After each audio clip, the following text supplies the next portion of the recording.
Taste the Daily. இதயம் புரட்சி தலைவி அம்மா இருபெரும் தெய்வங்களை வணங்கி இந்த மணப்பாறை நகரமே அதிர்கின்ற அளவிற்கு எங்கே பார்த்தாலும் மக்கள் வெள்ளம் கடல் போல் காட்சியளிக்குது. உங்களுடைய ஆரவார மகிழ்ச்சி அடுத்த ஆண்டு நடைபெறுகின்ற சட்டமன்ற பொது தேர்தலில் நம்முடைய வேட்பாளர் வெற்றி பெறுவதற்கு இதுவே சாட்சி. இந்த எழுச்சிமிகு பயணத்திலே முன்னிலை உரையாற்றிய மாவட்ட கழக செயலாளர் முன்னாள் எம்பி சகோதரர் திரு ப. குமார் அவர்களே, நிகழ்ச்சியிலே பங்கு பெற்று சிறப்பித்துக் கொண்டிருக்கின்ற முன்னாள் அமைச்சர் அமைப்பிச்சார் அருமை சகோதரர் திரு பி. தங்கமணி அவர்களே, முன்னாள் அமைச்சர் கழக அமைப்பிச்சார் அண்ணன் எஸ். எம்எல்ஏ அவர்களே, கழக அமைப்பு செயலாளர் முன்னாள் அமைச்சர் சகோதரர் டாக்டர் சி. விஜயபாஸ்கர் அவர்களே, முன்னாள் அமைச்சர் அறிவிச்சார் காமராஜ் அவர்களே, முன்னாள் அமைச்சர் சகோதரர் என். ஆர். சிவபதி அவர்களே, இந்த தொகுதியுடைய முன்னாள் எம்எல்ஏ அறிவிச்சர் திரு ஆர். சந்திரசேகர் அவர்களே, முன்னாள் சட்டப்பேரவை உறுப்பினர் அறிவிச்சர் திரு சி. சின்னசாமி அவர்களே, முன்னாள் எம்எல்ஏ திரு எஸ். எம். பாலன் அவர்களே, மற்றும் நிகழ்ச்சியிலே கலந்து கொண்டு சிறப்பித்துக் கொண்டிருக்கின்ற பேராசிரியர் க. பொன்னுசாமி அவர்களே, கழக மருத்துவமனை துணை செயலாளர் டாக்டர் பி. எல். விஜயகுமார் அவர்களே, திரு எம். இளங்கோ அவர்களே, திரு S. M. K. M. Mohammed Ismail அவர்களே, திரு என். பொன்னுச்சாமி அவர்களே, திரு சேது அவர்களே, திரு பவுனியம் ராமமூர்த்தி அவர்களே, திரு சி. பழனிசாமி அவர்களே, திரு எஸ். பொன்னுசாமி அவர்களே, திரு என். அன்பரசன் அவர்களே, திரு மலை சாமிநாதன் அவர்களே, திரு கே. பி. டி. அழகர்சாமி அவர்களே, திரு டி. எம். முருகன் அவர்களே, திரு சோனா எல். செத்திராஜ் அவர்களே, திரு கே. சி. ஆர்வம் அவர்களே, திரு சண்முக பிரபாகரன் அவர்களே, பாஜக மாவட்ட தலைவர் திரு அஞ்சா நெஞ்சன் அவர்களே, தமாக மாவட்ட தலைவர் திரு டி. குணா அவர்களே, தமிழ்நாடு முத்திரை சங்க தலைவர் திரு ஆர். விஸ்வநாதன் அவர்களே, மற்றும் தமிழ் தேசம் கட்சியுடைய தலைவர் திரு கே. கே. செல்வகுமார் அவர்களே, ஐஜேகே மாவட்ட தலைவர் திருமதி உமாராணி அவர்களே, தமிழ்நாடு தேவர் பேரவை தலைவர் திரு முத்தையா தேவர் அவர்களே, மற்றும் இந்த சிறப்பான நிகழ்ச்சிகளை கலந்து கொண்டு சிறப்பித்துக் கொண்டிருக்கின்ற கழகத்திலே பல்வேறு பொறுப்புகளை வைக்கின்ற நிர்வாகிகளே, கழக உடன்பிறப்புகளே, கூட்டணி கட்சி சேர்ந்த நிர்வாகிகளே, மற்றும் வரியிருந்து சிறப்பித்துக் கொண்டிருக்கின்ற விவசாயிகளே, விவசாய தொழிலாளிகளே, வியாபாரிகளே, மகளிரை சேர்ந்த சகோதரிகளே, இளைஞர் பட்டாளங்களே, பத்திரிகையாளர்களே, ஊடகங்களே, அனைவருக்கும் என்னுடைய முதற்க நன்றி கலந்த வணக்கம். மணப்பாறை என்று சொன்னாலே நினைவுக்கு வருவது மணப்பாறை முறுக்கு. ஒரு நல்ல சுவையா இருக்கிற முறுக்கு மணப்பாறை முறுக்கு. இந்த முறுக்குக்கு பெயர் பெற்ற பகுதி இந்த மணப்பாறை பகுதி. அதே போல எங்கே வீரமிக்க இளைஞர்கள் இருக்கின்றீங்க, வீரமிக்க இளைஞர்கள் இன்றைக்கு நம்முடைய ஜல்லிக்கட்டு காளையை அடக்கக்கூடிய வீரர் நிறைந்த பகுதி. அந்த ஜல்லிக்கட்டு வீரர்களுக்கு என்னுடைய மனமார்ந்த வாழ்த்துக்கள். அதிமுக ஆட்சி அமைந்த பிறகு இந்த ஜல்லிக்கட்டு வீரர்களுக்கு முழு பாதுகாப்பு சலுகைகள் வழங்கப்படும். திராவிட முன்னேற்ற கழகம் ஆட்சி பொறுப்பேற்று 51 மாத காலம் நிறைவு பெற்றுக்கின்றது. இந்த 51 மாத திராவிட முன்னேற்ற கழக ஆட்சியில மணப்பாறை சட்டமன்ற தொகுதியில் இருக்கின்ற மக்களுக்கு நன்மை கிடைச்சிருக்குதா? கிடைச்சிருக்குதா? இந்த மணப்பாறை சட்டமன்ற தொகுதி விவசாயிகள் நிறைந்த பகுதி, விவசாய தொழிலாளிகள் நிறைந்த பகுதி. இரவுகள்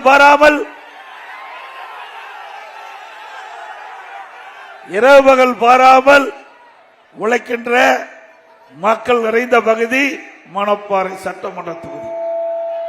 இந்த பகுதியில் இருக்கின்ற மக்களுக்கு அதிமுக ஆட்சியிலே பல்வேறு திட்டங்களை நிறைவேற்றி அதன் மூலமாக பல்வேறு நன்மைகள் இந்த மக்களுக்கு கிடைத்திருக்கின்றன. ஏனைய விவசாயிகள் எடுத்துக்கொண்டால் விவசாயிகள் தொடக்க வேளாண் கூட்டுறவு கடன் சங்கத்தில் வாங்கிய பயிர்கடன் ஒரே 5 ஆண்டு ஒரு ஆட்சியில் 2 முறை கடன் தள்ளுபடி செய்யப்பட்டிருக்கிறது. இந்திய வரலாற்றிலேயே எந்த மாநிலத்திலும் இந்த இப்படி கடன் தள்ளுபடி செய்த வரலாறு கிடையாது. தமிழ்நாட்டு வரலாறுலும் கிடையாது. அது அனைத்து இந்திய அண்ணா திராவிட முன்னேற்ற கழக ஆட்சியில் தான் இந்த வரலாற்றை படைத்திருக்கின்றோம். அதே போல இன்றைய தினம் நம்முடைய மக்களுக்கு நீர் முக்கியம். அதுவும் இந்த மணப்பாறை சட்டமன்ற தொகுதி மக்களுக்கு முழுக்க முழுக்க தண்ணீர் முக்கியம். அந்த தண்ணீரை முழுமையாக சேமித்து கோடை காலத்திலே விவசாயத்துக்கு தேவையான நீர், குடிப்பதற்கு தேவையான நீரை வழங்குவதற்காக குடிமராமத்து திட்டத்தை கொண்டு வந்து அங்கங்க இருக்கின்ற ஏரி குளம் குட்டை எல்லாம் தூர்வாரி பருவ காலத்தில் பெய்கின்ற நீர் அந்த ஏரி குளம் குட்டையில தேக்கி நிலத்தில் நீரை உயர்த்தி கோடை காலத்தில் நம்முடைய விவசாய மக்களுக்கு தண்ணீர் கிடைக்க செய்தோம். அதோடு நம்முடைய மக்களுக்கு குடிநீர் வசதி ஏற்பாடு செய்தோம். இன்னொரு பக்கம் ஏரியில் அள்ளப்பட்ட வண்டல் மண் விவசாயிகளுக்கு இலவசமாக கொடுத்தோம். ஆக ஏரி ஆழமாக்கப்பட்டது, பெய்கின்ற மழை நீர் தேக்கப்பட்டது. அதில் அள்ளப்பட்ட வண்டல் மண் விவசாயிகளுடைய நிலத்திற்கு இயற்கை உரமாக பயன்படுது. இதனால விவசாய விளைச்சல் அதிகரிச்சது. ஒரு பக்கம் ஏரி நிரம்பி நிலத்தடி நீர் உயர்ந்தது. இது அதிமுக ஆட்சியுடைய அற்புதமான திட்டம். விவசாயிகளுக்கு 24 மணி நேரம் மின் மோட்டார் இயக்க வேண்டும். அதற்கு மும்முனை மின்சாரம் 24 மணி நேரம் கொடுத்த அதிமுக ஆட்சி. அதே போல இயற்கை சீற்றம், வறட்சி, அந்த வறட்சியான காலத்தில் விவசாயியுடைய பயிர்கள் சேதமடைந்தன. சேதமடைந்த பயிர்களை கணக்கிட்டு வறட்சி நிவாரணம் கொடுத்த ஒரே அரசாங்கம் அதிமுக அரசாங்கம். விவசாயிகளுக்கு வேளாண் கருவி, டிராக்டர் வாங்கினா மானியம், ஸ்ப்ரேயர் வாங்கினா மானியம், அதே போல உர மானியம், இப்படி பல மானியத்தை கொடுத்து விவசாயிகளுடைய வாழ்க்கை தரத்தை உயர்த்திய அரசாங்கம் அதிமுக அரசாங்கம். இன்னொரு பக்கம் விவசாயி தொழிலாளி, அந்த விவசாய தொழிலாளிகளுக்கும் அதிமுக ஆட்சியில் நிறைய திட்டங்களை கொண்டு வந்து நிறைவேற்றிருக்கும். பசு வீடுகள் கொடுத்தோம். அவர்களுக்கு விலையெல்லாம் கறவை மாடு, விலையெல்லாம் ஆடுகள், விலையெல்லாம் கோழி. அது மட்டும் இல்ல, உழவர் பாதுகாப்பு திட்டத்தில் பல திட்டங்களை கொண்டு வந்து அந்த விவசாய தொழிலாளிகளுக்கு பல நன்மைகள் கிடைக்கப்பட்டன. அதோட முதியோர்களுக்கு அனைத்து இந்திய அண்ணா திராவிட முன்னேற்ற கழக ஆட்சியில் சட்டப்பேரவையில் 110 விதிகளை ஒரே நேரத்தில் 5 லட்சம் முதியோர்களுக்கு முதியோர் உதவித்தொகை வழங்கப்பட்டது. அதிமுக ஆட்சியுடைய சாதனை. அதோட அதிமுக ஆட்சியில் கொண்டு வரப்பட்ட பல திட்டத்தை திராவிட முன்னேற்ற கழக அரசு நிறுத்தப்பட்டு விட்டது. பள்ளியில படிக்கின்ற குழந்தைகளுக்கு காலணி, சீருடை, விலையில்லா புத்தகம், நோட்டு, கொண்டு போறதுக்கு பைய, பள்ளிக்கு போறதுக்கு சைக்கிள், அறிவுபூர்வமான கல்வி கிடைக்க லேப்டாப் எல்லாம் கொடுத்து அதிமுக ஆட்சி. திறமையான மாணவரை உருவாக்குவதற்காக நாம் லேப்டாப் கொடுத்தோம். அது கூட அரசியல் கால் புடிச்சின் காரணமாக இன்றைய முதலமைச்சர் ஸ்டாலின் அவர்கள் அந்த லேப்டாப் திட்டத்தை நிறுத்தி இருக்கிறாங்க. இந்த லேப்டாப் தமிழகத்தில் 52,35,000 மாணவ மாணவிக்கு லேப்டாப் கொடுத்திருக்கிறோம். இதற்காக அதிமுக அரசு 7,300 கோடி நிதி ஒதுக்கீடு செய்யப்பட்டது.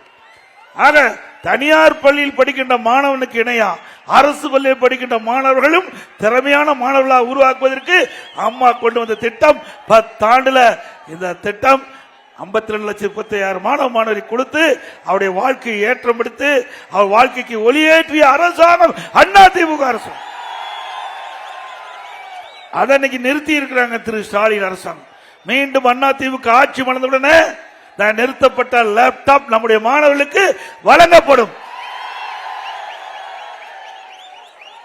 அதோட திருமண உதவி திட்டம், இந்த திருமண உதவி திட்டத்தின் கீழ் ஏழை குடும்பத்தில் பிறந்த பெண்களுக்கு அந்த திருமண வயது அடைகின்ற பொழுது குறிப்பிட்ட நேரத்தில் திருமணம் நடக்க வேண்டும் என்பதற்காக அம்மா அவர்கள் 26,50,000 திருமண உதவி திட்டம்.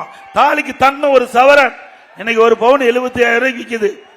இன்னைக்கு தமிழகத்தில் அதிமுக ஆட்சி கண்ட பொழுது 6 லட்சம் பேருக்கு இந்த திட்டத்தில் நாங்க உதவி செஞ்சாங்க.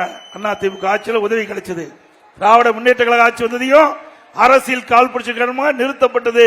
மீண்டும் அனைத்து இந்திய அண்ணா திராவிட முன்னேற்ற கழக ஆட்சி உங்கள் தலையோடு மலரும். திருமண உதவி திட்டம், தாலிக்கு தங்க திட்டம் தொடரும்.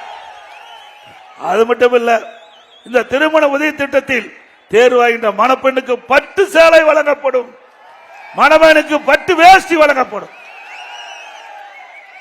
அதோட கிராமம் நிறைந்த பகுதி, ஏழை மக்கள் நிறைந்த பகுதி, இப்படிப்பட்ட பகுதியில் இருக்கின்ற மக்களுக்கு அந்த பகுதியிலேயே நல்ல சிகிச்சை அளிக்க வேண்டும் என்பதற்காக தமிழ்நாடு முழுவதும் 2000 அம்மா மினி கிளினிக் கொண்டு வந்தோம். மக்கள் அதிகமாக வசிக்கின்ற பகுதி தேர்ந்தெடுத்து அங்கு ஒரு அம்மா மினி கிளினிக் திறந்து, அந்த அம்மா மினி கிளினிக்ல ஒரு MBBS டாக்டர், ஒரு செவிலியர், ஒரு மருத்துவ உதவியாளர் நியமிக்கப்பட்டு மிக சிறப்பா அம்மா மினி கிளினிக் நடைபெற்று வந்தது. அங்க இருக்கின்ற ஏழைகளுக்கு ஏதாவது நோய்வாய்ப்பட்டா உடனே அருகில் இருக்கின்ற அம்மா மினி கிளினிக் சென்று சிகிச்சை பெறலாம். அது இந்த அரசுக்கு பொறுக்கல. ஏன்னா இந்த திட்டம் சிறப்பா செயல்பட்டு இருந்தது. இதனால அதிமுக கட்சிக்கு நல்ல பெயர் கிடைச்சிட்டு இருந்தது. அதனால அரசியல் கால் புரட்சியின் காரணமாக அம்மா மினி கிளினிக்கை திராவிட முன்னேற்ற கழக அரசு ரத்து பண்ணியிருக்குது. மீண்டும் உங்கள் துணையோடு அதிமுக ஆட்சி அமைந்த பிறகு திரு ஸ்டாலின் அவர்களே, நீங்க 2000 அம்மா மினி கிளினிக் தான் ரத்து பண்ணிருக்கிறீங்க. மீண்டும் அதிமுக ஆட்சி வளர்ந்த பிறகு 4000 அம்மா மினி கிளினிக் திறக்கப்படும். சொல்ற ஸ்டாலின் நலம் காக்கும் ஸ்டாலின் திட்டம், அப்படி ஒரு திட்டத்தை ஸ்டாலின் அறிவிச்சிருக்கார். எப்ப 4 வருஷம் கழிச்சு தான் மக்களுடைய நலனை பற்றி சிந்தித்த முதலமைச்சர் இன்றைய முதலமைச்சர் ஸ்டாலின்.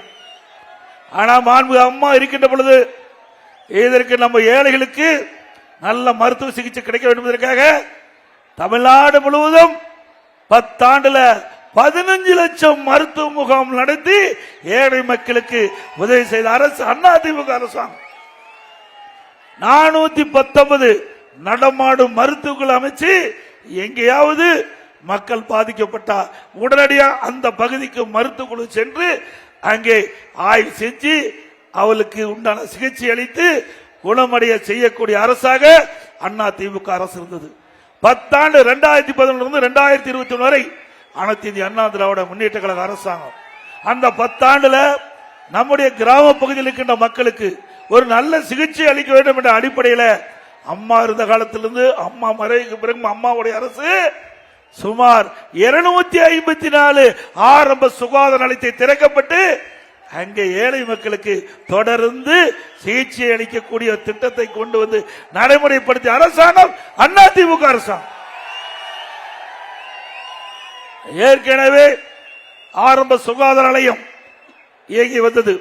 அதை தரம் உயர்த்த வேண்டும் என்று மக்களுடைய கோரிக்கை ஏற்று தமிழ்நாடு முழுவதும் 168 ஆரம்ப சுகாதார நிலையத்தை தரம் உயர்த்தப்பட்டு மேம்படுத்தப்பட்ட ஆரம்ப சுகாதார நிலையமாக மாற்றி அமைக்கப்பட்டு அங்கு 30 படுக்கை கொண்ட வசதி ஏற்படுத்தப்பட்டு அங்கே இருக்கின்ற நோயாளிக்கு நல்ல முறையில் சிகிச்சை அளிக்க மருத்துவர் கூடுதலாக நியமிக்கப்பட்ட அரசு அதிமுக அரசாங்கம்.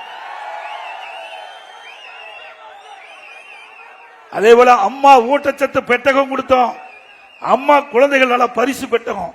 ஏழை தாய் பெற்ற அந்த குழந்தை கூட நல்ல சுகாதாரமா நல்ல ஆரோக்கியமா இருக்க வேண்டும் என்பதற்காக அம்மா குழந்தைகள் நல பரிசு பெட்டகம் 16 பொருள் கொண்ட பெட்டகத்தை கொடுத்த ஒரே அரசாங்கம் அதிமுக அரசாங்கம்.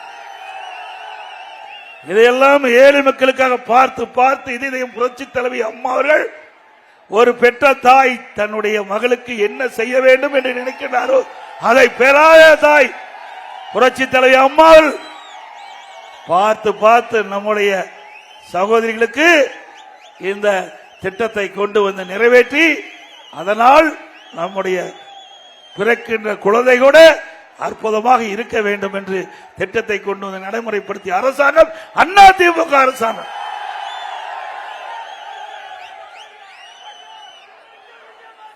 அதோட இன்றைய தினம் ஸ்டாலின் இது மாதிரி ஒரு விளம்பரத்தால் அடிச்சு வீடு வீடா வந்து பார்ப்பாங்க நினைக்கிறேன். பார்க்கறாங்கல்ல, உங்களுடன் ஸ்டாலின், உங்களுடன் ஸ்டாலின் 4 காலமாக வீட்டில் இருப்பவரோடு இருந்துவிட்டு இப்பதான் 4 ஆண்டு கழிச்சு உங்களுடன் ஸ்டாலின் என்று மக்களிட்ட வந்து பார்த்திருக்கிறார். ஆக 4 ஆண்டு மக்களை பார்க்காத முதலமைச்சர் இன்றைய முதலமைச்சர் ஸ்டாலின் அவர்கள். இதுல கிட்டத்தட்ட 46 பிரச்சனை மக்களுக்கு இருப்பதாக 4 ஆண்டுகளை ஆய்வு செஞ்சு கண்டுபிடிச்சு இப்ப அறிவிச்சிருக்கார். இந்த 46 பிரச்சனை என்னென்ன இந்த விளம்பரத்தாரில் அச்சிட்டு கொடுத்திருக்கிறாங்க. இதை எடுத்துக்கிட்டு அரசு அதிகாரிகள் வீடு வீடா வந்து உங்களை சந்தித்து என்ன பிரச்சனை இருக்கு கேட்டறிந்து பிரச்சனை தீர்ப்பாங்களாம். நடக்குமா? இது ஏமாற்று வேலை தானே. ஏன் 4 ஆண்டு காலமாக 46 பிரச்சனை இருப்பதாக இந்த முதலமைச்சருக்கு தெரியல என்றால் இவர் ஆட்சி செய்து எந்த லட்சணத்தில் இருக்கும் என்பதை நாம் எண்ணி பார்க்க வேண்டும். அது மட்டுமல்ல, இதே போல அவர் எதிர்கட்சி தலைவராக இருக்கும்போது ஊர் ஊரா போய் ஒரு பெட்டி காட்டினார். வரும்போது ஒரு பெட்டி காட்டினாங்க, அங்கதான் நினைக்கிறேன், பெட்டி காணாமனாரு. நல்ல வேலைக்கு எனக்கு ஞாபகப்படுத்தி இருக்காரு. அவர் நாம மறந்தாலும் மக்கள் மறக்கல. ஸ்டாலின் அவர்களே, மக்களை ஏமாற்ற முடியாது, அதுக்கு இதுவே சாட்சி.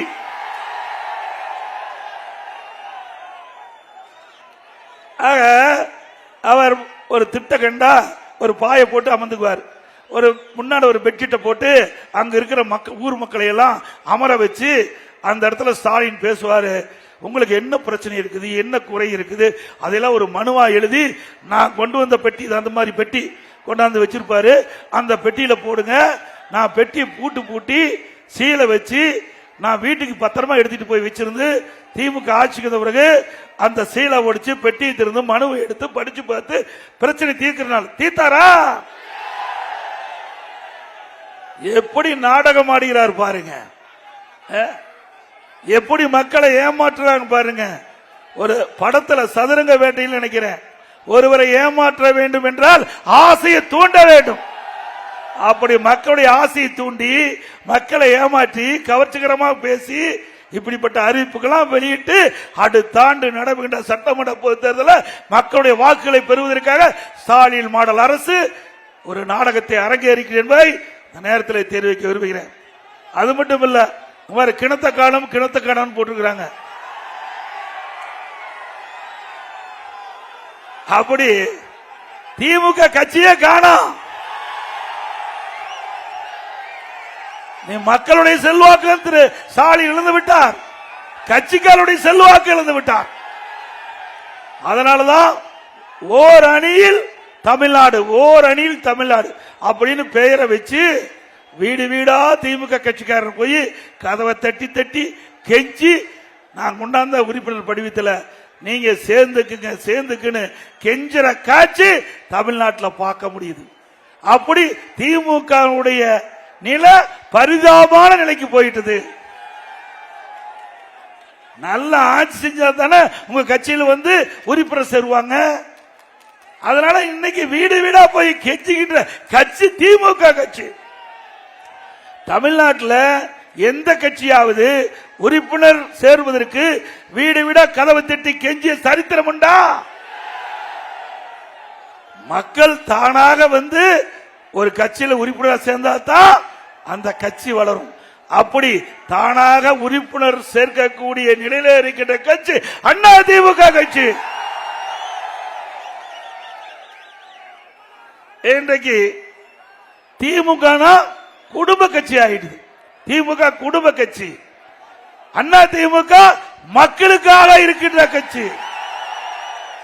உண்மைதானே? திமுகவில் அது கட்சியில் கார்பரேட் கம்பெனியா மாறி போச்சு.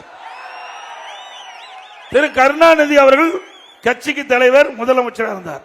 அதுக்கு பிறகு திரு ஸ்டாலின் இப்ப திமுக கட்சிக்கு தலைவர் ஆயிட்டாரு, அன்றைக்கு முதலமைச்சர் இருக்காரு.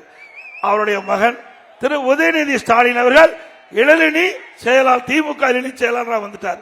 பிறகு திருமதி கனிமொழி திரு கருணாநிதியுடைய மகள், அவர் மகளிரணி செயலாளர் ஆயிட்டாங்க. வேற என்ன பதி பாக்கி இருக்குது? இது 3 தான் முக்கியமான பதி. 3 பதவியும் குடும்பத்தை சேர்ந்தவர்கள், குடும்பத்தை திரு கருணாநிதி குடும்பத்தை சேர்ந்தவர்களே இந்த பதவியை பங்கு போட்டுக்கிட்டாங்க. ஆக அது கார்பரேட் கம்பெனி தானே, கட்சி இல்ல. அண்ணா திமுக அப்படியா? இங்க இருக்கிறீங்க, மேடையில் இருக்கிறீங்க பாருங்க, இங்க இருக்கிறவங்க பாருங்க. ஆக நான்லாம் அங்கிருந்து தான் இங்க வந்திருக்கிறேன். நான் ஒரு கிளைக்கழக செயலாளர் இருந்து தலைவர்கள் பேச்சை கேட்டு கட்சிக்கு விசுவாசமா இருந்து மக்களுக்கு சேவை செஞ்சு உழைப்பால் இன்றைக்கு உங்களுடைய ஆதரவால் நிர்வாகியால் இன்றைக்கு அனைத்து இந்திய அண்ணா திராவிட முன்னேற்ற கழகத்துடைய பொதுச் செயலாளராக நீங்க இந்த வாய்ப்பை கொடுத்திருக்கிறீங்க. திமுக இந்த வாய்ப்பு கிடைக்குமா? இதுதான் அண்ணா திமுகவுக்கு திமுகவுக்கும் உள்ள வித்தியாசம். அண்ணா திமுகவை பொறுத்த வரைக்கும் ஜனநாயகம் உள்ள ஒரு கட்சி, திமுகவை பொறுத்த வரைக்கும் அது ஒரு குடும்ப கட்சியாக மாறிவிட்டது என்பதை நேரத்தில் தெரிவிக்கிறேன். திரு ஸ்டாலின் எப்பொழுது வைத்தாலும் பேசுறார், திராவிட முன்னேற்ற கழகத்தில் உழைக்கின்றவர்களுக்கு மரியாதை கிடைக்கும் என்று. திமுகவில் உழைக்கின்றவர்களுக்கு மரியாதை கிடைக்காது. அண்ணா திமுகவில் அடையாளம் காட்டி அங்க வளருக்கு தான் மரியாதை கிடைக்குது. உண்மைதானே? இங்கிருந்து திரு செந்தில் பாலாஜி போனார், அவருக்கு நல்ல இலாக்கா. இங்கிருந்து ரகுபதி போனார், அவருக்கு நல்ல இலாக்கா. இப்படி அந்த அமைச்சரவையில பாத்தீங்கன்னா 8 அமைச்சர் அண்ணா திமுக இருந்து போயிருக்கிறாங்க. திமுகவில் ஆள் இல்ல, திமுக ஆள் இல்ல, டெப்டர்ஸ்ல போயிருக்கிறாங்க. அண்ணா திமுகவில் இங்க இருக்கின்ற தொண்டர்கள் இரவு பகல் வராம உழைச்சு அவளை எம்எல்ஏ ஆக்கி அம்மா அமைச்சராக்குனாங்க. நன்றி விசுவாசம் இல்லாம அந்த காலத்துல எட்டப்பன் சொல்லுவாங்க, இந்த காலத்துல 8 பேர் எட்டப்பனா மாதிரி திமுக போயிருக்கிறாங்க. அங்க போய் திரு ரகுபதி அவர்கள் நச்சு வார்த்தையை கக்கிட்டு இருக்காரு, நஞ்சு வார்த்தையை கக்கிட்டு இருக்காரு. இது சரியா? அண்ணா திமுக காரன் உழைப்புல நீங்கள் எம்எல்ஏ ஆனீங்க, அண்ணா திமுக அரசாங்கத்தில் நீங்க அமைச்சரா இருந்தீங்க, மறந்துடாதீங்க. திரு ரகுபதி அவர்களே, அண்ணா திமுக என்ற கட்சி இருந்தனாலதான் இந்த ரகுபதி என்ற ஒரு அடையாளம் காட்டியிருக்கிறாங்க நாட்டு மக்கள். நன்றி மறப்பது நன்றன்று, நன்று அல்லது அன்றே மறப்பது நன்று என்று 2000 ஆண்டுகளுக்கு முன்பே ஐயன் திருவள்ளுவர் சொல்லிட்டு போயிருக்காரு. இதெல்லாம் இவருக்கு தான் பார்த்து சொல்லியிருப்பாரு நினைக்கிறேன். அந்த காலத்திலேயே இப்படிப்பட்ட ஆளுகள் எதிர்காலத்தில் வருவாங்கன்னு எண்ணி அந்த காலகட்டத்தில் 2000 ஆண்டுக்கு முன்பே இப்படிப்பட்ட அற்புதமான கருத்துள்ள குரலை ஐயன் திருவள்ளுவர் நமக்கு அளித்து விட்டு சென்று கண்டார். ஆக துரோகிகளை பத்தி கவலைப்பட வேண்டிய அவசியமே இல்லை. நமக்கு தொண்டர் நிறைந்த கட்சி, தொண்டர் இந்த கட்சிக்கு வருவார்கள். மாண்புமிகு அம்மா அவர்கள் தெரிவித்தார்கள் சட்டமன்றத்திலே, எனக்கு பின்னாலும் 100 ஆண்டு காலம் அண்ணா திமுக தொடரும். அதன் அடிப்படையில் தான் உங்களால் எங்களை கட்சி நிர்வாகிகள் நான் பொதுச்சாயக்கணும். இப்படி மாறி மாறி அண்ணா திமுகவுக்கு கட்சி தலைவர் வந்து கொண்டு இருப்பார்கள். அது அண்ணா திமுக மட்டும்தான் முடியும். அதோட திரு ஸ்டாலின் அரசாங்கம் இன்றைக்கு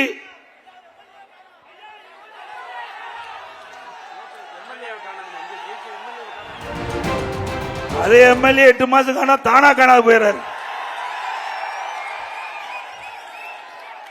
அடுத்த ஆண்டு நடைபெற்ற சட்டமன்ற பொதுத் தேர்தலில் உங்களுடைய ஆதரவோட நம்முடைய கழக வேட்பாளர் வெற்றி பெறுவது உறுதி. திமுக எம்எல்ஏ திமுக அமைச்சர்லாம் ஒரு முடிவுக்கு வந்துட்டாங்க. ஏன்னா அடுத்த தடவை ஆட்சிக்கு வர முடியாது. கிராமத்தில் ஒரு பழமொழி சொல்லுவாங்க, எரியிற வீட்டில் பிடிக்கிறது மிச்சம். இந்த 8 மாசத்துல முடிவு பண்ணி கொள்ளையடிக்க ஆரம்பிச்சுட்டாங்க. அதனாலதான் காணோம், வேற ஒன்றும் கிடையாது. அதே போல திராவிட முன்னேற்ற கழக ஆட்சியில இன்றைக்கு வீட்டு வரி நகரத்தில் 100% உயர்த்திட்டாங்க, கடைக்கு 180% உயர்த்திட்டாங்க, குடி வரி உயர்த்தப்பட்டது. போராதுக்கு குப்பைக்கு வரி போட்ட ஒரே அரசாங்கம் தமிழ்நாடு அரசு, ஸ்டாலின் அரசாங்கம் தான். அதோட மின் கட்டணம் 67% உயர்த்தப்பட்டு விட்டாங்க. மின் கட்டணம் 67% உயர்ந்தது. அதோட கடைக்கு தொழிலுக்கு பீக்கவர் 2 மடங்கு மின் கட்டணம் உயர்வு. ஆகவே இந்த கடைக்காரெல்லாம் சிந்திச்சு பார்க்கணும், நகர மக்கள்லாம் சிந்திச்சு பார்க்கணும். அனைத்து இந்திய அண்ணா திராவிட முன்னேற்ற கழகத்தில் மின் கட்டணம் எவ்வளவு இருந்தது? குடி வரி எவ்வளவு இருந்தது, வீட்டு வரி எவ்வளவு இருந்தது, கடை வரி எவ்வளவு இருந்தது என்பதை கணக்கிடுங்க. உங்களுக்கு அண்ணா திமுக ஆட்சிக்கும் திமுக ஆட்சிக்கும் ஒப்பிட்டு பாருங்க, எந்த ஆட்சி சிறந்த ஆட்சி என்று கருதி இங்க இருக்கின்ற நகர மக்கள் அண்ணா திமுக ஆதரவு தாரி தாரி என்று நேரத்தில் கேட்க விரும்புகின்றேன். கொரோனா காலத்தில் 12 மாசம் யாரும் வேலைக்கு போக முடியல.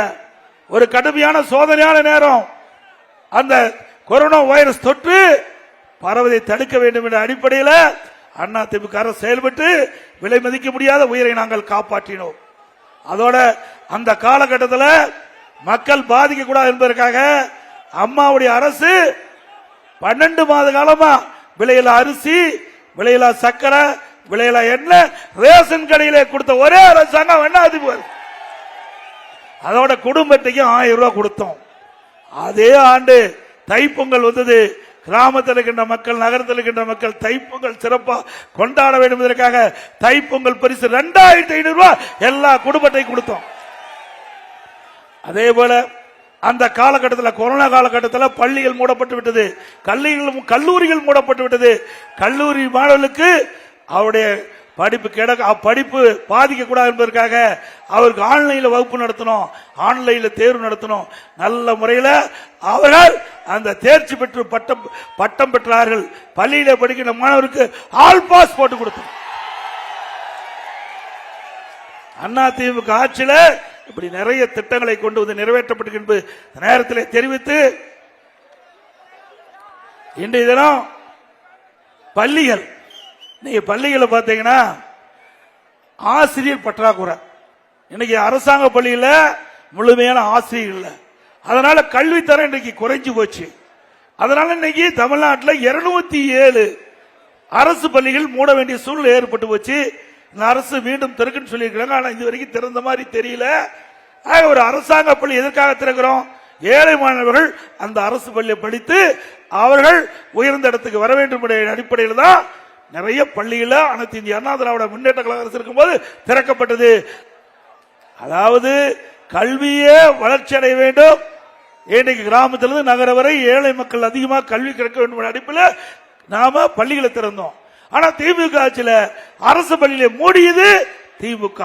அதோட இப்பொழுது பாத்தீங்கன்னா இந்த ஆண்டு பாத்தீங்கன்னா தனியார் பள்ளிக்கு கூடுதலா போய் சேர்ந்திருக்காங்க. கடந்த ஆண்டை விட இந்த ஆண்டு 1,40,000 பேர் அரசு பள்ளி படிக்கிற மாணவர்கள் எண்ணிக்கை குறைஞ்சிருக்குது. ஏன்? சரியான ஆசிரியர் கிடையாது, வகுப்புல சரியான ஆசிரியர் கிடையாது, சரியா தரமா கல்வி கிடையாது. இதனால அரசு பள்ளியில படிக்கின்ற மாணவருடைய எண்ணிக்கை குறைஞ்சு தனியார் பள்ளியில் சேர்க்கக்கூடிய அவலங்கள இந்த ஆட்சியில் பார்க்கப்படும் என்பதை நேரத்தில் தெரிவித்து, அது மட்டுமல்ல இன்றைக்கு ஒரு சுற்றறிக்கை வெளியிட்டிருக்காங்க அரசு பள்ளியில் அனைத்திலுமே தலைமை ஆசிரியருக்கு. அதுல ஒவ்வொரு வகுப்பறையிலையும் மாணவர் யாராவது போதைப் பொருள் பயன்படுத்துறாங்களான்னு. எவ்வளவு அவமானமா இருக்குது. ஒரு அரசாங்கம் தலைமை ஆசிரியருக்கு, அரசு பள்ளியில் இருக்கிற தலைமை ஆசிரியருக்கு ஒரு சுற்றறிக்கை. அந்த சுற்றறிக்கையில உங்களுடைய பள்ளியில வகுப்பறையில எந்த மாணவன் இந்த போதை பொருள் பயன்படுத்துறார் விவரத்தை கேட்டுக்கிறாங்க. ஏயா இதுக்கா அரசாங்க பள்ளிக்கூடம் நடத்துறோம்? உங்க பள்ளியில யார் சிறந்த மாணவன் கேளு, சிறந்த விளையாட்டு வீரன் கேளு, சிறந்த ஒழுக்கமுள்ளவன் கேளு. அதை விட்டுட்டு நம்ம மாணவர்களை கொச்சைப்படுத்துகின்ற விதமாக இந்த அரசாங்கம் தலைமை ஆசிரியருக்கு இப்படிப்பட்ட சுற்றறிக்கை விட்டு அரசாங்கம் தொடர வேண்டுமா? நான் ஏற்கனவே குறிப்பிட்டேன். திராவிட முன்னேற்ற கழகம் ஆட்சி பொறுப்பேற்று ஓராண்டில் தமிழகத்திலே போதை பொருள் நடமாட்டம் அதிகமாக இருக்கின்றது, அதை கட்டுப்படுத்துங்கள் என்று சட்டமன்றத்தில் முதலமைச்சருக்கு கோரிக்கை வச்சேன். ஊடகத்தின் வாயிலாக பேட்டி கொடுத்தேன், அறிக்கையின் வாயிலாக வெளியிட்டேன். ஆனா விடியா திமுக அரசு அவள் அதை பொருட்படுத்தவில்லை. ஆனால் இன்றைய தினம் இன்றைக்கு தமிழகத்தில் போதைப் பொருள் நிறைந்த மாநிலமாக மாறி இளைஞர்கள், மாணவர்கள், பொதுமக்கள் போதைக்கு அடிமையாகி சீரழிக்கக்கூடிய நிலை ஏற்பட்டு விட்டது. இன்றைய தினம் முதலமைச்சரே தொலைக்காட்சி வாயிலாக செய்தி கொடுக்கின்றார், இளைஞர்களே போதையின் பாதையில் செல்லாதீர்கள். எப்ப எல்லாம் போதைக்கு அடிமையாகி அவர் சீரழிந்த பிறகு இந்த உபதேசம் சொல்லி என்ன பிரயோஜனம்? நாங்கள் சொல்லுகின்ற போது பிரதான எதிர்க்கட்சி சொல்லுகிறது, அதை நீங்கள் காது கொடுத்து கேட்டு அதற்கு உண்டான நடவடிக்கை எடுக்கப்பட்டிருந்தா இந்த நிலை நம்முடைய தமிழ்நாட்டு மக்களுக்கு ஏற்பட்டிருக்காது. ஆனால் திமுக இதையெல்லாம் கண்டுகொள்ளவில்லை என்பதை இந்த நேரத்தில் சுட்டிக்காட்ட விளைகிறேன். இன்றைக்கு அனைத்து இந்திய அண்ணா திராவிட முன்னேற்ற கழக ஆட்சி இஸ்லாமிய பெருமக்களுக்கு நிறைய திட்டங்களை கொண்டாந்து நிறைவேற்றிக்கிறோம். வேண்டும் என்று திட்டமிட்டு திராவிட முன்னேற்ற கழக தலைவர், அதனுடைய கூட்டணி கட்சி தலைவர்களாம் அனைத்து இந்திய அண்ணா திராவிட முன்னேற்ற கழகம் பாரதிய ஜனதா கூட்டணி ஏற்பட்ட காரணத்தினால சிறுபான்மை மக்களுக்கு தமிழகத்தில் ஒரு பாதுகாப்பு இல்லாத ஒரு சூழ்நிலை இருக்கின்றது என்ற ஒரு தவறான செய்தி, அவதூறான பிரச்சாரத்தை பரப்பி வருகிறார். தயவு செய்து அருள் கூர்ந்து சிறுபான்மை மக்கள் அனைத்து இந்திய அண்ணா திராவிட முன்னேற்ற கழக ஆட்சியிலே என்னென்ன திட்டத்தை கொண்டு வந்தோம், அதனால் இந்த சிறுபான்மை மக்கள் எந்த அளவுக்கு பயன்பெற்றிருக்கா என்பதை இந்த நேரத்தில் குறிப்பிட விரும்புகின்றேன். 2001ஆம் ஆண்டு இதயம் புரட்சி தலைவி அம்மாவர்கள் தமிழகத்தினுடைய முதலமைச்சராக பொறுப்பேற்கின்ற அந்த காலகட்டத்தில் இஸ்லாமிய பெருமக்கள் அம்மாவை சந்தித்து கோரிக்கை வைத்தார்கள். புனித ரமலான் மாதத்தில் பள்ளிவாசலுக்கு நோன்பு கஞ்சி தயாரிக்க அரிசி வேண்டும் என்று கேட்டார்கள். உடனடியாக அம்மா 5400 மெட்ரிக் டன் அரிசி இந்த நோன்பு கஞ்சி தயாரிக்க வழங்கிய அரசாங்கம் அதிமுக அரசாங்கம். நாகூர் தர்கா சந்தனக்கூடு திருவிழாவிற்கு தேவைப்படும் சந்தன கட்டைகள் விலையில்லாமல் வேண்டும் என்று கேட்டார்கள். அதையும் கொடுத்த அரசாங்கம் அதிமுக அரசாங்கம். 2018 வரை ஹஜ் புனித பயணம் மேற்கொள்ளும் இஸ்லாமிய பெருமக்களுக்கு மத்திய அரசு மானியம் வழங்கி வந்தது. திடீரென்றது மானியத்தை நிறுத்தப்பட்டு விட்டது. அந்த இஸ்லாமிய பெருமக்கள் என்னை சந்தித்து கோரிக்கை வைத்தார்கள். அந்த ஹஜ் புனித பயணம் மேற்கொள்வதற்கு தொடர்ந்து மாநில அரசு நீங்கள் மானியம் வழங்க வேண்டும் என்று கோரிக்கை வைத்தால் கோரிக்கை ஏற்று அதிமுக அரசாங்கம் ஆண்டுதோறும் அங்கே ஹஜ் புனிதம் பயணம் மேற்கொள்ள மானியம் வழங்கப்பட்டது. 2021ஆம் ஆண்டு அந்த மானியத்தை உயர்த்தி வழங்க வேண்டும் என்று கோரிக்கை வைத்தார்கள். அந்த இஸ்லாமிய பெருமக்களுடைய கோரிக்கையை ஏற்று ஹஜ் புனித பயணம் மேற்கொள்ளும் அந்த மக்களுக்கு 6 கோடியிலிருந்து 12 கோடியாக மானியத்தை உயர்த்தி வழங்கிய அரசாங்கம் அதிமுக அரசாங்கம். ஹஜ் பயணிகள் சென்னையில் தங்கி செல்ல வசதியாக ஹஜ் செல்ல வேண்டும் என்று கோரிக்கை வைத்தார்கள். அதற்காக 15 கோடி ரூபாய் நிதி ஒதுக்கீடு செய்யப்பட்ட அரசாங்கம் அதிமுக அரசாங்கம். 2016 முதல் ஹாஜிகளுக்கு மாதந்தோறும் 20,000 ரூபாய் மதிப்பூதியம் வழங்கும் திட்டத்தை துவங்கியது அதிமுக அரசு. உலமாக்கள் மற்றும் மோதினார்களுக்கு ஓய்வூதிய பயனாளி எண்ணிக்கையை உயர்த்த வேண்டும் என்று கோரிக்கை வைத்தார்கள். 2004 2600 ரூபாயாக உயர்த்தினோம். அவருடைய ஓய்வூதியம் 750 3000 உயர்த்தி வழங்கினோம். உலமாக்களுக்கு புதிய 2 சக்கர வாங்கல் வாங்க 25,000 மானியம் வழங்கப்பட்டது. வகுப்பார்த்திற்கு ஆண்டு நிர்வாக மானியம் மற்றும் பள்ளிவாசல் தர்காக்கள் பழுதுபார்த்தல் மற்றும் புனரமைப்பு பணிகளை மேற்கொள்ள நிதி ஒதுக்கீடு வழங்கப்பட்டது. இஸ்லாமிய வகுப்பினருக்கு நேரடி நியமன முறையில் நிரப்பப்படாத பணியிடங்களுக்கு முன்கொணர்வு முறையை நீடிக்க அரசாணை வெளியிட்டது அதிமுக அரசு. 2018ஆம் ஆண்டு டெல்டா மாவட்டத்தில் கஜா புயலால நாகூர் தர்காவில் இருக்கின்ற குளக்கரை சேதமடைந்தது. நானே நேரடியாக நாகூர் தர்காவுக்கு சென்று குளக்கரை பார்வையிட்டு அந்த குளக்கரையை சீர் செய்ய 4,25,00,000 ரூபாய் நிதி ஒதுக்கீடு செஞ்சு குளக்கரையை சீர் செய்த அரசாங்கம் அதிமுக அரசாங்கம். சிறுபான்மை பொருளாதார மேம்பாட்டு கழகம் அமைத்தது அதிமுக ஆட்சியில். அதே போல இன்றைக்கு பாரத ரத்னா டாக்டர் APJ அப்துல் கலாம் அவருடைய நினைவாக ராமநாதபுரம் மாவட்டத்தில் கலை மற்றும் அறிவியல் கல்லூரியை கொண்டாந்தது அதிமுக ஆட்சியிலே. 2017ஆம் ஆண்டு திண்டுக்கல்லில் ஹைதர் அலி மற்றும் திப்பு சுல்தான் அவர்களுடைய வாழ்க்கை வரலாறு குறித்து மணிமண்டபம் திறக்கப்பட்டது அதிமுக ஆட்சியிலே. கண்ணியமிக்க காகிதமில்லத்தவர்களுக்கு சென்னையில் மணிமண்டபம் அமைக்கப்பட்டது அதிமுக ஆட்சி என்பதை நேரத்திலே இஸ்லாமிய பெருமக்களை எண்ணி பார்க்க வேண்டும். அதே போல கிறிஸ்தவ பெருமக்களுக்கு பல்வேறு திட்டங்களை கொண்டு வந்து அதனால் மக்கள் அந்த கிறிஸ்தவ பெருமக்கள் நன்மை பெற்றிருக்கிறாங்க. இந்தியாவிலேயே முதல் முறையாக கிறிஸ்தவ மகளிர் சுயஉதவி குழுக்கள் அமைக்கப்பட்டு அவர்களுக்கு மானியத்துடன் கூடிய கடனுதவி வழங்கிய அரசாங்கம் அதிமுக அரசாங்கம். கிறிஸ்தவ தேவாலயத்தில் புனரமைக்க 5 கோடி ரூபாய் உயர்த்தி வழங்கப்பட்டது. ஜெருசலம் புனித பயணம் மேற்கொள்ளும் கிறிஸ்துவ யாத்திரிகளுக்கு வழங்கப்பட்ட அரசு நிதி உதவி ஒரு நபருக்கு 28,000 அதை உயர்த்த வேண்டும் என்று கேட்டார்கள். அதற்கு அதை உயர்த்தி 38,000 உயர்த்தி வழங்கிய அரசு அதிமுக அரசு. கிறிஸ்துவ அருசகோதரர்களுக்கு செருசலம் புனித பயணம் மேற்கொள்ள தனி ஒதுக்கீடு செய்யப்பட்டது. சிறுபான்மை மாணவர் கல்வி உதவித்தொகை ஆண்டுதோறும் முழுமையாக வழங்கப்பட்டது. 2011 முதல் 2021 வரை 10 ஆண்டுகளத்திலே இன்றைக்கு சிறுபான்மை வகுப்பைச் சேர்ந்த 37,16,000 மாணவ மாணவிகளுக்கு 885 கோடி ரூபாய் கல்வி உதவித்தொகை வழங்கப்பட்ட அரசு அதிமுக அரசு. சிறுபான்மை கல்வி நிறுவனங்கள் சுதந்திரமாகவும் முழுமையாகவும் செயல்படுவதில் அரசு முழு ஒத்துழைப்பு அந்த பள்ளிகளுக்கு வழங்கப்பட்ட அரசு அதிமுக அரசாங்கம். அது மட்டுமல்ல, இன்றைக்கு அனைத்து இந்திய அண்ணா திராவிட முன்னேற்ற கழக ஆட்சி தமிழகத்திலே 31 ஆண்டு காலம் நடைபெற்றது. அந்த 31 ஆண்டு அனைத்து இந்திய அண்ணா திராவிட முன்னேற்ற கழக ஆட்சி ஜாதி சண்டை கிடையாது, மத சண்டை கிடையாது, தமிழகம் அமைதி பூங்காவாக விளங்கியது அதிமுக ஆட்சி. சிறுபான்மை மக்கள் எண்ணி பார்க்க வேண்டும். தமிழகம் அமைதி பூங்காக விளங்கிய காலம் அனைத்து இந்திய அண்ணா திராவிட முன்னேற்ற கழக ஆட்சி காலம் என்பதை எண்ணி பார்த்து எங்களுக்கு நீங்கள் ஆதரவு வழங்குவது வழங்காது உங்களுடைய விருப்பம். இது ஜனநாயக நாடு. ஆனால் வேண்டுமென்றே திட்டமிட்டு எதிர்க்கட்சியினர் அவதூறு பிரச்சாரத்தை பரப்புகிறார்கள். அதை மட்டும் நம்ப வேண்டாம் என்று அன்போடு இந்த நேரத்தில் கேட்டு, அதேபோல போக்குவரத்து ஊழியருடைய நியாயமான கோரிக்கைகள் அனைத்து இந்திய அண்ணா திராவிட முன்னேற்ற கழக ஆட்சி அமைந்தவுடன் அதையும் அவர்களுக்கு நிறைவேற்றி தரப்படும் என்ற செய்தியை சொல்லி, இன்றைக்கு ஏழை மக்கள் நிறைந்த பகுதி, ஏழை விவசாய தொழிலாளிகள், தாழ்த்தப்பட்ட மக்கள், அந்த மக்களுக்கு அற்புதமான காங்கிரீட் வீடு அதிமுக ஆட்சியிலே கட்டுகிறோம். அவர்களுக்கு வீட்டு மனை இல்லாவிட்டால் அரசாங்கமே நிலம் வாங்கி அவர்களுக்கு வீட்டு மனை கட்டி கொடுக்கப்படும். அதே போல நம்முடைய தாய்மார்களுக்கும் நம்முடைய சகோதரிகளுக்கும் ஒவ்வொரு தீபாவளி என்றும் அற்புதமான சேவைகள் வழங்கப்படும் அதிமுக ஆட்சி. அதே போல இந்த மணப்பாறை சட்டமன்ற தொகுதி ஒரு வளர்ச்சி நடந்த பகுதி. இந்த மக்களுக்கு தேவையான வேலை வாய்ப்பு உருவாக்கின்ற விதமாக இந்த பகுதியிலே தொழிற்சாலை வருவதற்கு அதிமுக அரசு நடவடிக்கை எடுக்கும் என்பதை நேரத்திலே தெரிவித்து, மக்களை காப்போம், தமிழகத்தை மீட்போம், மக்களை தமிழகத்தை மக்களை தமிழகத்தை மக்களை தமிழகத்தை ஸ்டாலின் மாடல் அரசு, ஃபெயிலியர் மாடல் அரசு, பை பை ஸ்டாலின்.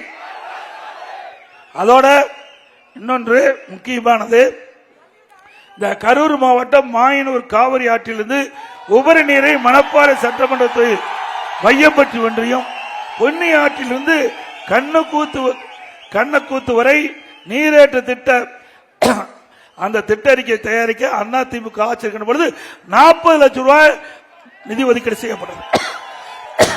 அதுக்கு அரசாணை வெளியிடப்பட்டது. ஆட்சி மாற்றம் ஏற்பட்டு திமுக ஆட்சிக்கு வந்த பிறகு அந்த திட்டம் இன்றைக்கு நிலுவையில் இருக்கின்றது. அதிமுக ஆட்சி மனதுடன் இந்த திட்டம் நிறைவேற்றப்பட்டு இந்த பகுதி மக்களுடைய கோரிக்கை நிறைவேற்றப்படும் என்ற செய்தியை சொல்லி விடைபெறுகின்றேன். நன்றி, வணக்கம்.